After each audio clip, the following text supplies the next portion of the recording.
My name is Grace. I've lived in this house in Plano, Texas for almost 19 years now. 2 stories. Beige brick. White trim that's started to peel near the gutters. The kind of house people drive past and think, quiet family. Nothing ever happens there. Before we continue, drop in the comments where you're watching from. This helps me know how far my story has reached.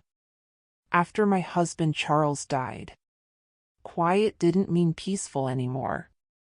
It meant empty. It meant every sound carried too far. The refrigerator humming at night. The old grandfather clock in the hallway ticking louder than it ever had before. The air conditioner kicking on and off like it was trying to remind me the house was still alive, even when I wasn't sure I was. Charles used to say this house was solid. Good bones. Good neighborhood. A place that would outlast us both. I believed him. But the week after the funeral, standing alone in the kitchen where we used to drink coffee every morning, I realized something had shifted. Not just in the house. In the people inside it. My stepson, Nicholas, had never been warm toward me. We were polite. Civil. The kind of relationship where conversations stay on the surface and eye contact never lasts too long. But after Charles passed, the distance turned sharp.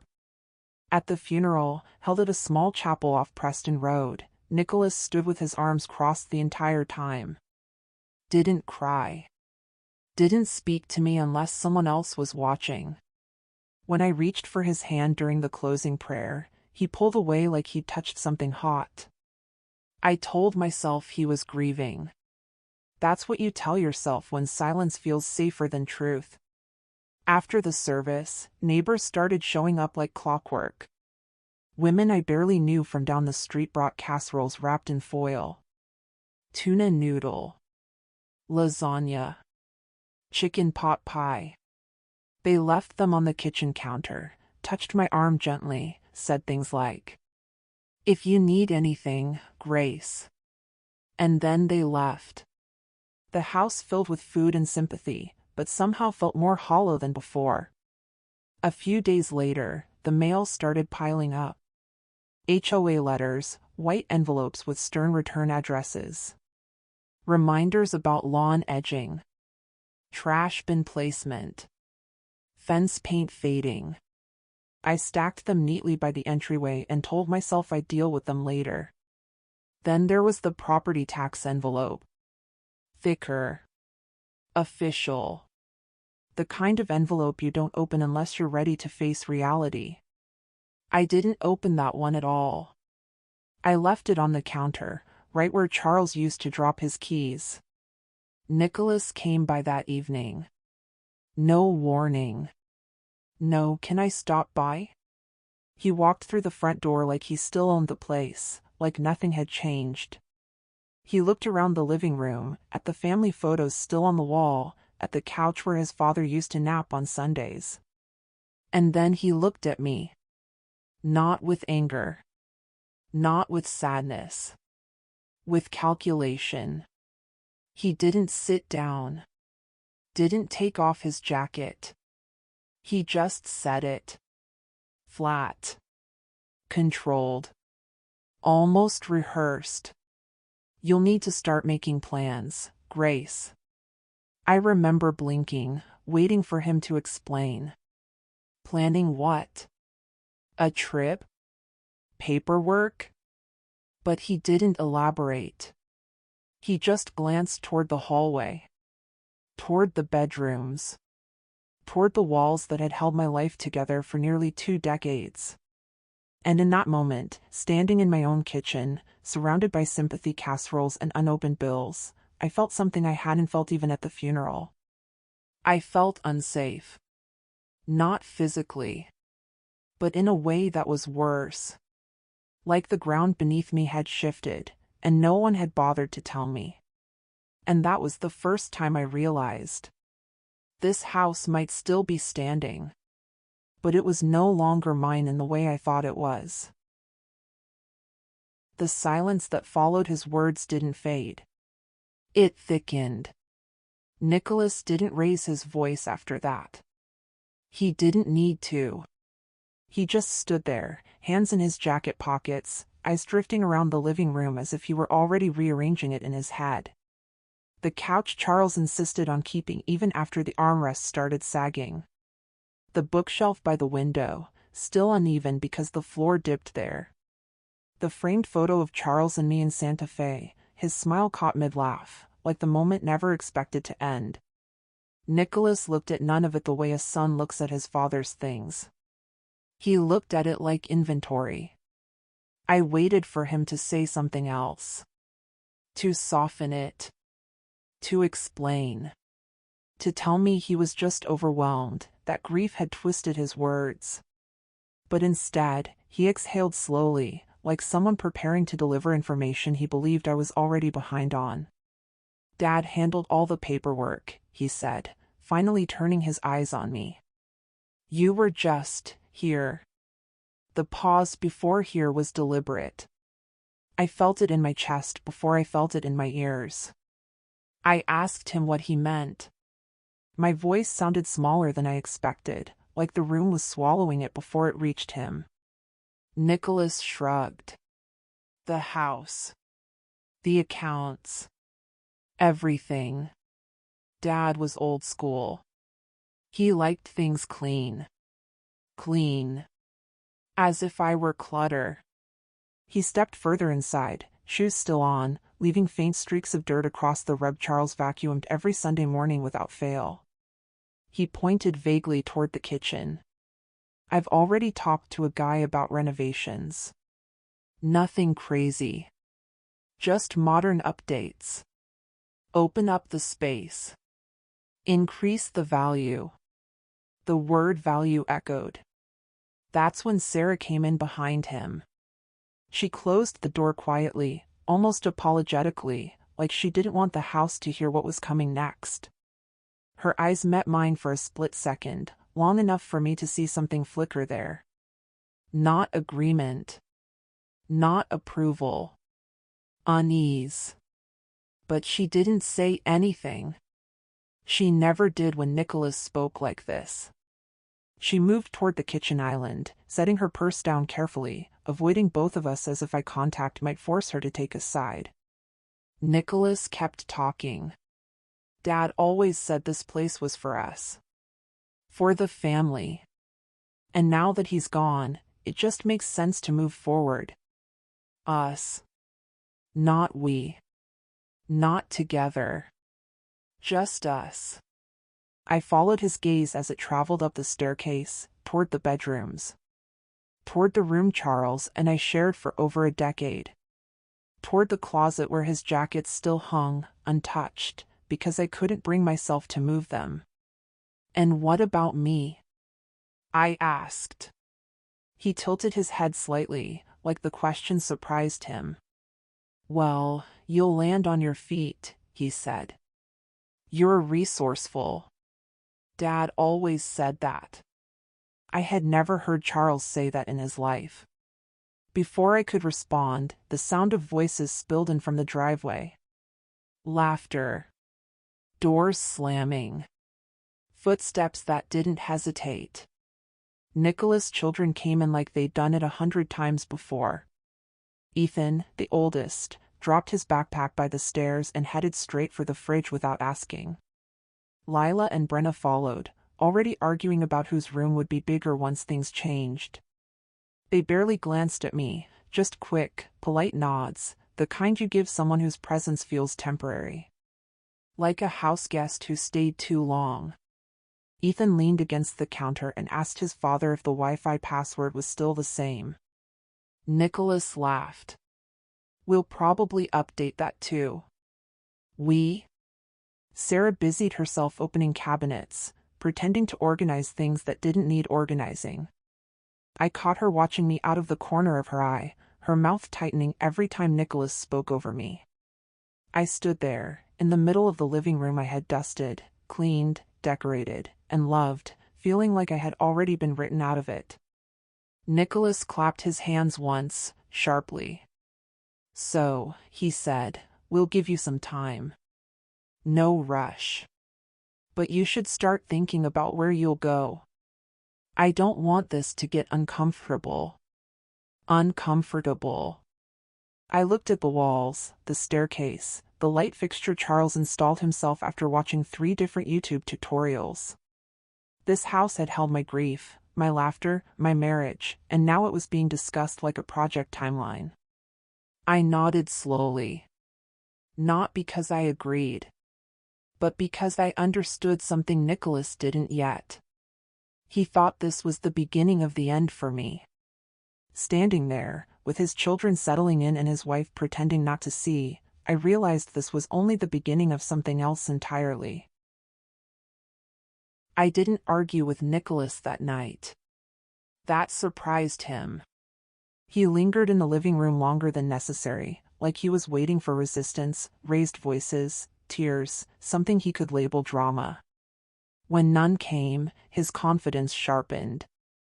Silence, to someone like Nicholas, felt like permission. The next morning, he showed up with a folder. Not a thin one. A thick, overstuffed folder with glossy printouts and dog-eared pages, the kind people carry when they're already convinced they're in charge. He dropped it on the kitchen counter, the same counter where Charles used to drink his coffee every morning at exactly 6:30, reading the local Plano paper like the world depended on it. I've been thinking, Nicholas said, flipping it open. If we're going to move forward, we might as well do it right. He didn't wait for my response. He slid the papers toward me. Floor plans. Before and after photos. Color palettes with names like Urban Ash and Midnight Slate. There were notes scribbled in the margins, measurements circled in red. The kitchen's outdated, he continued. We'll knock down this wall, open it up. Granite's old news, quartz is where the value is now. Value again. And the master bedroom, he added casually, tapping the page, needs a full redesign. Walk-in shower. New flooring. Closet expansion. I looked up at him. My bedroom, I said quietly. He smiled, thin and patient. For now. Sarah stood behind him, arms folded, eyes fixed on the counter. She didn't touch the folder. Didn't look at the plans. She looked like someone bracing for turbulence but refusing to acknowledge the storm. Nicholas leaned back against the island, clearly enjoying himself now. I've already priced it out. Once we're done, the property value jumps significantly. It's an investment. Dad would have wanted that. I almost laughed at how easily he spoke for a man who was no longer here to contradict him. That afternoon, he insisted we take a quick trip. We drove to Home Depot on Preston Road, Nicholas talking the entire way like a man hosting a seminar. He pointed out neighborhoods we passed, homes that had been flipped, houses that sold way over asking. He spoke in numbers. Percentages. Returns. I stared out the window and watched familiar streets blur together, realizing he was already mentally erasing me from them.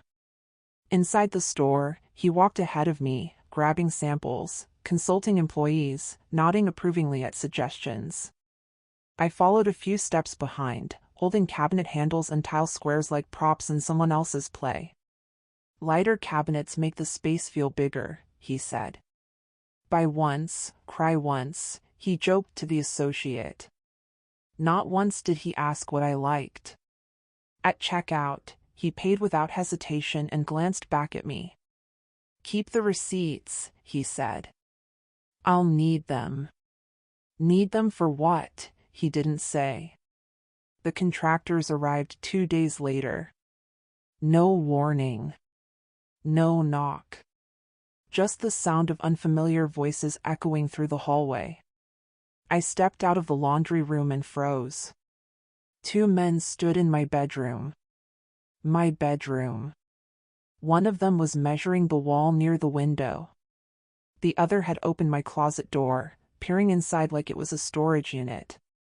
My clothes, my dresses, my coats, Charles's jacket I still hadn't moved, hung there, exposed to strangers who didn't even know my name. "Excuse me," I said, my voice shaking despite my effort to steady it. "What are you doing?" They looked at each other, confused. "We were told to start assessing the master," one of them said. "Owner's son gave us the go-ahead."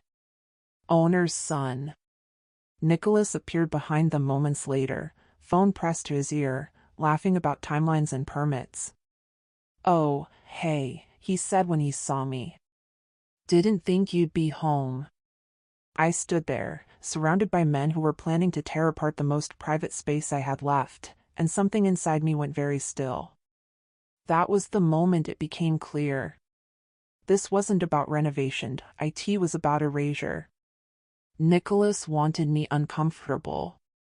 Displaced. Small enough to leave quietly. And that's when I made a decision that would change everything. I realized arguing would give him power. So I stopped.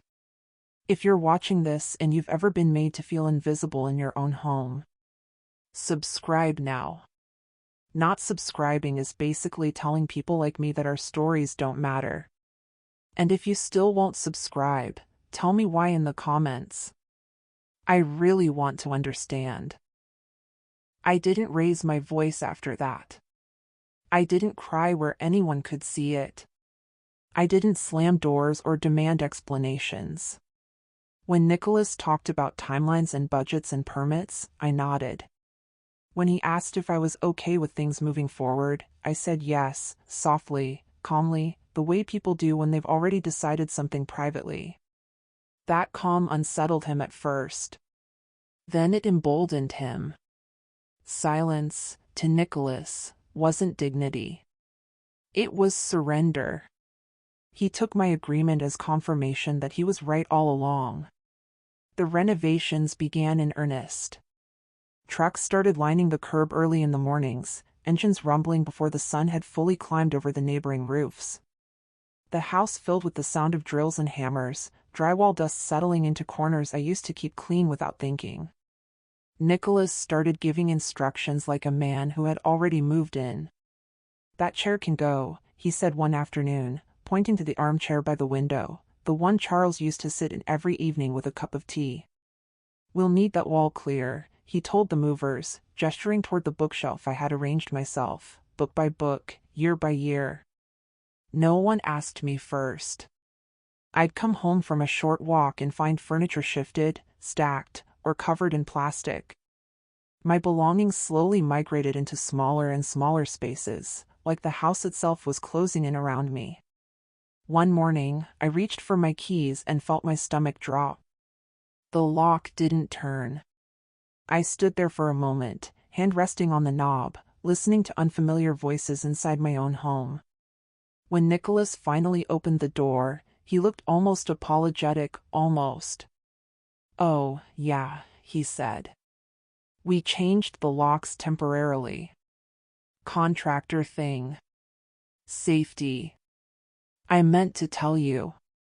He handed me a new key like it was a courtesy. Temporary. Everything about me was becoming temporary. The kids noticed. Teenagers always do. Ethan started leaving his shoes in the hallway on purpose, right where I walked in the mornings. Lila rolled her eyes when I reminded her to turn off lights. Brenna laughed when I asked if they could keep the noise down after 10. "Relax," she said once. "It's not like this is your house forever." They didn't whisper it. They didn't have to. I adjusted my routines quietly. Woke up earlier to avoid the kitchen. Ate smaller meals. Took longer walks. Learned which corners of the house were still untouched and claimed them like small islands of peace. Through all of it, Sarah watched. She never contradicted Nicholas. Never defended me openly. But sometimes, late at night, when the noise finally stopped and the house felt almost like itself again, she'd find me in the kitchen, Once, she slipped a folded bill into my hand while Nicholas was upstairs. "For groceries," she whispered. "Just in case." I tried to refuse it. She pressed it into my palm anyway, her fingers trembling. "I'm sorry," she said, barely audible. "This isn't how it was supposed to be." It wasn't much, but it told me everything. A few days later, I left the house mid-morning, after Nicholas had gone out and the kids were at school. I drove without telling anyone where I was going. Past the construction trucks. Past the familiar streets of Plano that suddenly felt less welcoming.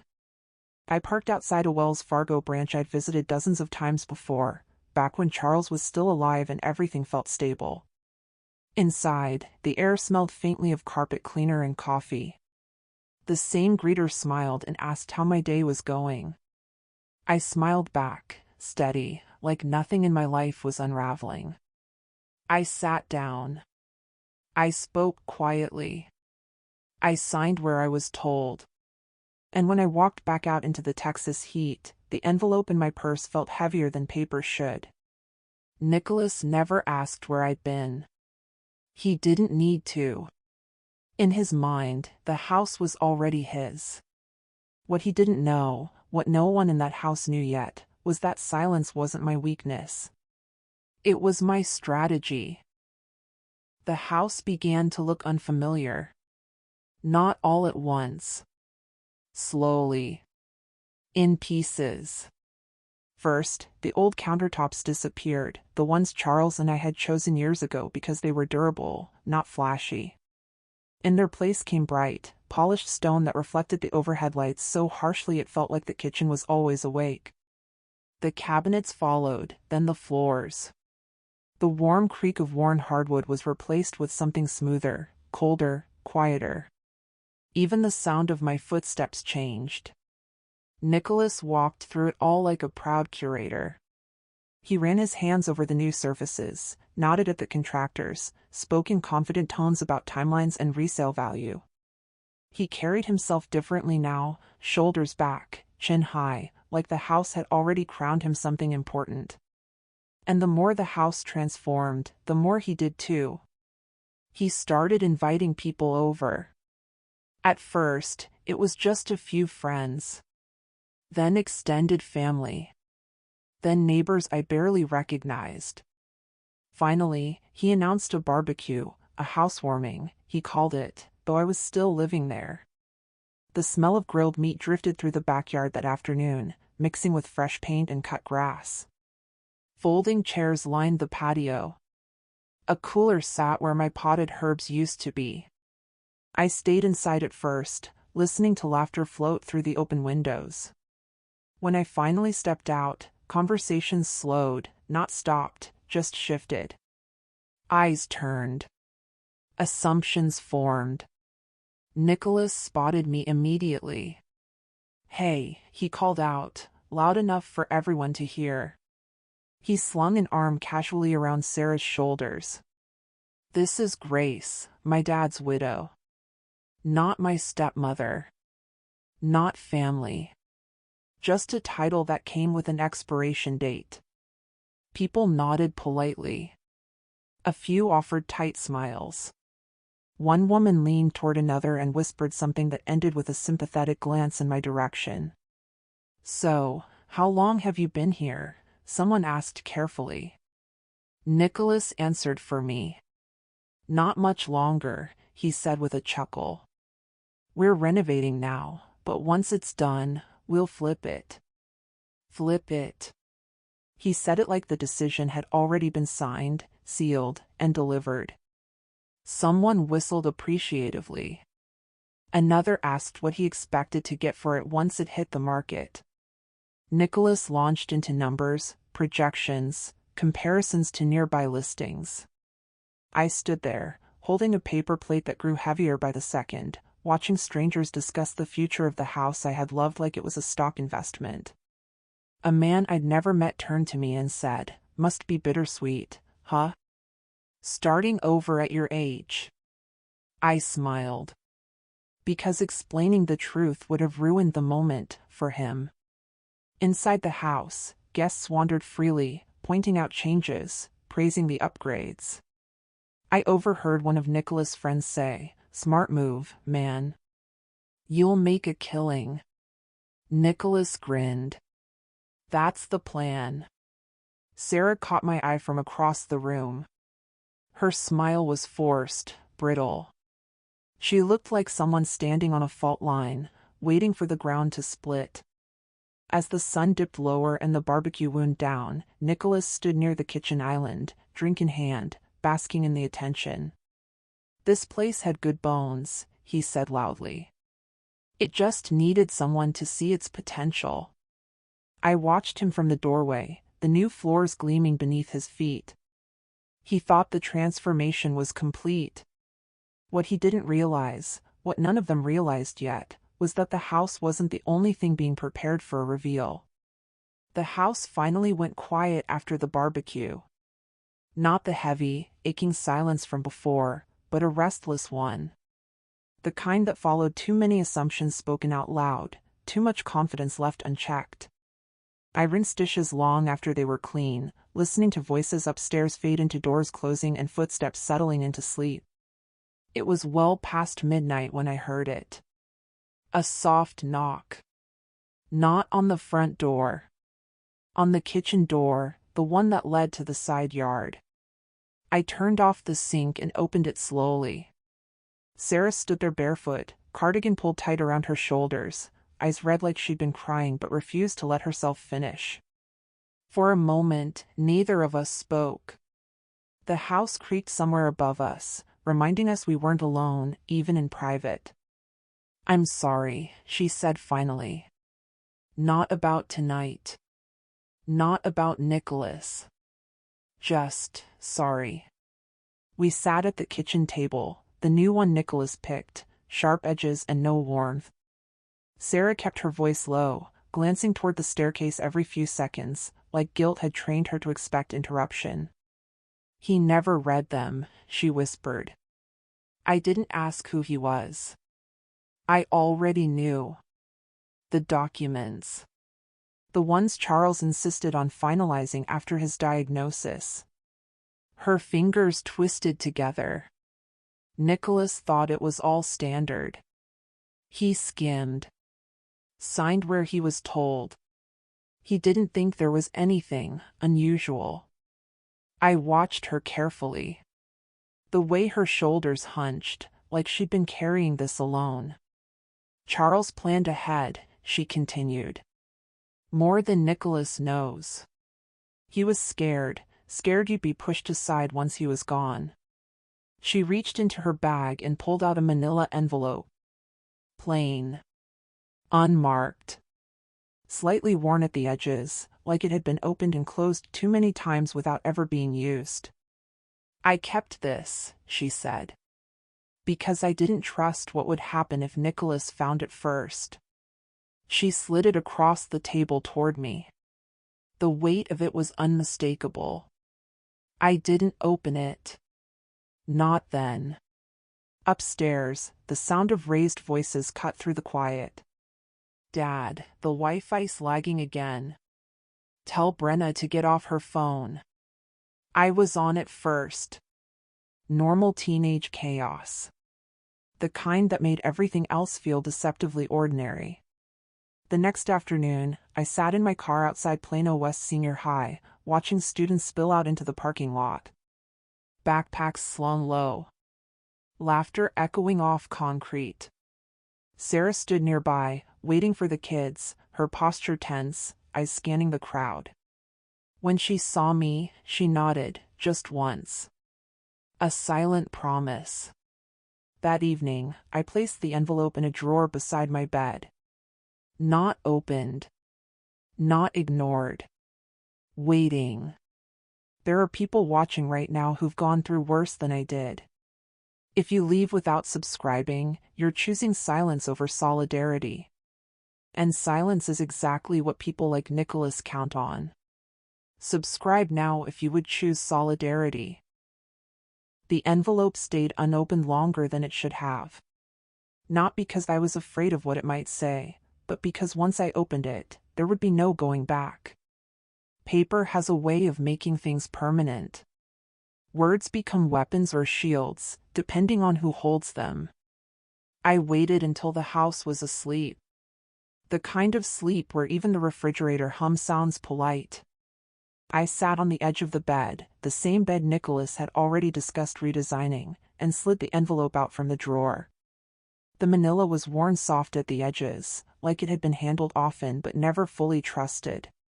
My hands shook as I opened it, not from fear, but from the weight of anticipation. Inside were documents. Not dramatic. Not flashy. Just precise. Legal language filled the pages, dense paragraphs, carefully structured sentences, phrases that didn't waste words. I recognized some immediately. Others took longer to understand. Trust provisions. Survivorship clauses. A deed structure that didn't read the way Nicholas assumed it did. Charles hadn't left things loose. He had built contingencies into everything. Layers. Protections. Language that anticipated conflict without naming it. The house wasn't just property, it was anchored to conditions, timelines, and authority that didn't automatically transfer with grief. I read slowly. Twice. 3 times. My heart didn't race. It steadied. The next morning, I left early. I drove past the same streets Nicholas bragged about flipping. Past the same lawns measured by HOA standards. I parked outside the Collin County Records office, the building unremarkable in the way places that change lives often are. Inside, the air was cool and smelled faintly of paper and polish. I took a number and sat down, clutching the folder to my chest like it might disappear if I loosened my grip. When my turn came, I stepped forward. The clerk flipped through the documents carefully. Methodically. She paused, her eyes narrowing just slightly. "Charles Whitman?" she asked. "Yes," I said. She nodded. "I remember this file." That was when I knew. She reached for a stamp, heavy, red, official, and pressed it down with practiced certainty. That sound still echoes in my head. Not loud but final. She slid the papers back to me and said, "You're all set." I walked out into the sunlight with a calm I hadn't felt since before Charles died. Nicholas was still talking about selling. Still measuring rooms.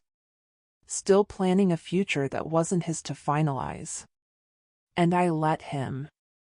Because the truth was already written. He just didn't know how to read it yet. The next morning, the house seemed smaller. Not because walls had shrunk, but because the energy inside had shifted. Nicholas was already awake, pacing through the newly installed hardwood floors as if they were his personal runway. The sunlight hit the counters just right, reflecting off polished surfaces, highlighting a home that looked bright and new, but no longer mine. He gathered the family in the living room like a captain preparing to give orders. The teenagers, energized from the morning, sat on the edge of the couch, whispering about rooms, Wi-Fi, and who got which closet. Ethan grinned like a boy who'd won a tournament. Lila and Brenna leaned into each other, eyes sparkling with the thrill of change. Nicholas cleared his throat, dramatically spreading his arms. "We've set the move-in date," he announced, tone like a man unveiling a trophy. 30 days. That should give you plenty of time, Grace. Out of courtesy. The words landed like stones in my chest. 30 days. Out of courtesy. He said it as if he were offering me a gift I never asked for. I nodded slowly. "Thank you," I said. He smiled, satisfied, and continued. "You should be grateful we renovated it for you. Made it comfortable. Modern. Increased the value. Grateful." The word hung in the air, sharp as glass. I looked towards Sarah. She sat on the edge of the staircase, her face pale, lips pressed together. Her hands trembled slightly in her lap. I'd never seen her look so physically ill. She wanted to intervene, her eyes said it all, but she stayed frozen, silent. The teenagers jumped up, running to claim their assigned rooms. Lila pushed Brenna lightly, pretending it was playful. Ethan opened drawers, testing the new space as if it were his personal kingdom. Their laughter, their excitement, it was unbearable. It reminded me of the family Nicholas was trying to create, one that assumed I didn't belong. I walked slowly to the kitchen, taking in the space I had once loved. The counters gleamed, the floors shone under the morning light, and the walls, freshly painted, reflected all the arrogance in the room. Nicholas's words replayed in my mind, the casual cruelty wrapped in a faux generosity. For a moment, I allowed myself to feel small. Hurt. Invisible. And then I reminded myself, this wasn't the end. I had all the proof. All the papers. The trust, the deed, the contingencies. Nicholas thought he had finished me. He thought 30 days was enough to erase a decade of history, love, and rightful claim. He was wrong. If you've watched me endure humiliation, silence, and disrespect this far, and you still haven't subscribed, what does that say? Are you really willing to let voices like mine go unheard? Go ahead, hit that subscribe button. The day I chose to act, the air outside the house was unusually still for Plano in early spring. The kind of quiet that presses against your skin, making every sound inside, the hum of the refrigerator, the faint echo of a distant lawnmower, feel like it's happening in slow motion. I had dressed simply, calm colors, the kind that don't draw attention. But under that calm was something else, preparedness. Determination. I called Nicholas in, asking him to stop by the house for a quick discussion. His tone was curious, lightly amused, assuming it was about paint colors, furniture, or timelines. He arrived, confident as ever, children trailing behind him like he was the sun and they just orbits in his gravity. "Grace," he said with a faint smirk as he walked in. "Everything okay?" I smiled. Calm. Collected. "Everything's fine," I said. "But there are a few things I need to show you." I led him to the living room, placed a stack of documents on the coffee table. Thick, official-looking, printed neatly. The kind of papers people assume are boring but are deadly when understood correctly.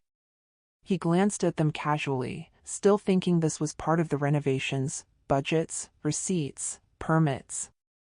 "Before you say anything," I began, my voice soft but steady, "I want you to understand something about this house." I explained clearly, without hesitation. The renovations? Fully funded by the trust Charles and I set up years ago. Nicholas had assumed all the money was his to command. He didn't realize the accounts were controlled by me, with me as trustee. The deed? In my name, with a survivorship clause that ensured I retained full legal ownership after Charles's passing. Every square foot, every corner, every improvement belonged to me. The renovation? Increased the value of my asset, not his inheritance.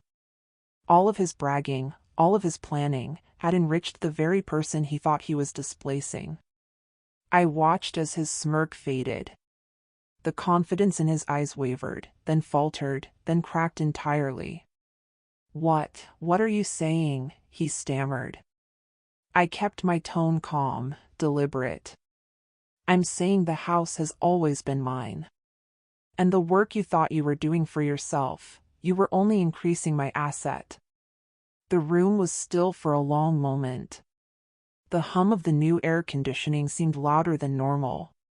His teenage children, who had spent the last week celebrating each room, examining drawers, assigning closets, suddenly froze. Wait, this isn't ours? Ethan asked, disbelief in his voice. Not yet, I said softly. Not for any of you. Lila and Brenna's laughter stopped midair. Their excited whispers turned into wide-eyed staring.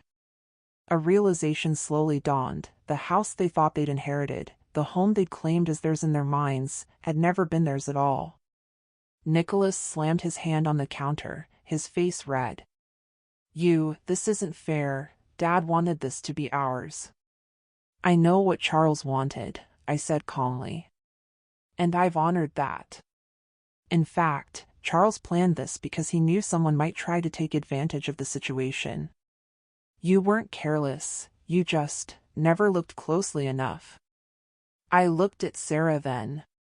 She was standing quietly by the stairs, her hands gripping the railing. Her face softened as she whispered, almost to herself, I tried to tell you.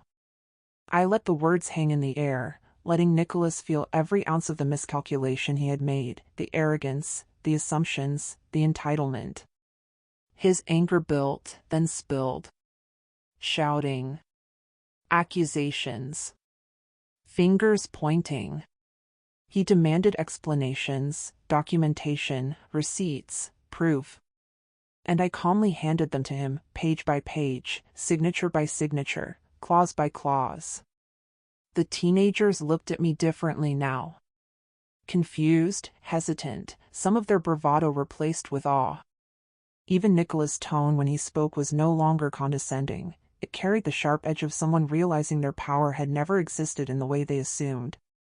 I didn't gloat. I didn't yell. I didn't celebrate. I simply let the truth speak louder than he ever could. And in that moment, I realized the house, the home Charles and I built together, loved together, and protected, was finally mine again. Not because I had taken it back, but because I had waited, watched, and understood that patience, strategy, and quiet strength are sometimes more powerful than force or anger. Nicholas' outburst echoed through the polished rooms, but I stood calm, rooted, watching him crumble. Sarah came to my side quietly, brushing a strand of hair from my face. He'll understand eventually, she said softly. I nodded. Eventually, I replied. But deep down, I knew some lessons would take longer to sink in than others. The house wasn't just transformed in structure, it was transformed in respect. And the respect was mine.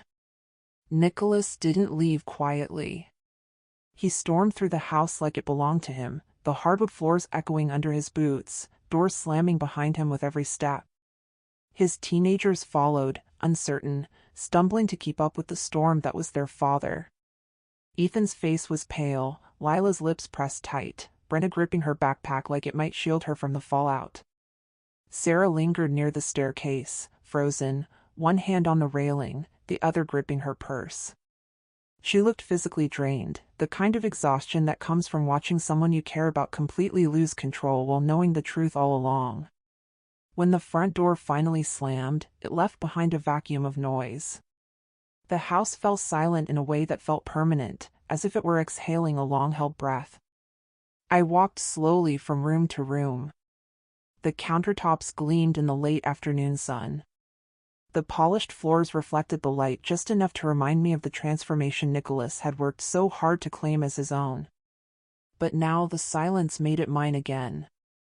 Not because the renovations had changed it, but because truth had restored the order Charles had intended all along. I glanced around the rooms Nicholas' children had explored with so much confidence hours ago. The excitement in their eyes was gone, replaced with confusion. They had assumed ownership. Now, reality had shifted beneath them. They were left in limbo, caught between their father's arrogance and the truth I quietly held in my hands.